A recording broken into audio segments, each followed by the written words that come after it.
Korang nak pergi camping tapi takkan nak bawa periuk besar-besar. Wani nak tunjuk Hutan Kin ada kain keluarkan untuk kita orang punya set cookware tau. Kita ada dua jenis set cookware tau. Kita ada set A dan set B. Yang Wani nak tunjuk dekat korang ni adalah set B ni dia boleh guna untuk 2 ke 3 orang saja tau. Yang pertama korang akan dapat pot cover. Korang akan dapat 3 mangkuk bowl. Korang akan dapat lagi soup spoon, kita bagi lagi dekat korang tau. Kita bagi lagi dekat korang dengan kita orang punya sponge. Kita bagi lagi ceret 0.8 liter. So kalau korang nak bancuh ayak pun tiada masalah. Kita bagi lagi senduk nasi tau. So kalau nak cedok nasi pun senang.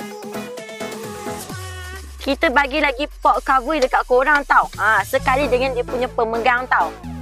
Dan yang terakhir kita bagi lagi dekat korang kita punya pan tau. So kalau nak goreng telur pun tiada masalah. Jangan risau juga untuk kita orang punya set memasak ni, korang akan dapat full set yang Wani tunjuk tadi. Dapat sekali dengan storage bag tau. Jangan risau dia tak melekat sebab dia punya material ada aluminium tau. So yang mana yang berminat korang boleh dapatkan sekarang dekat beg kuning tau. Siapa yang nak tengok kat sini Wani masak untuk kita orang punya set cookware, korang komen dekat bawah.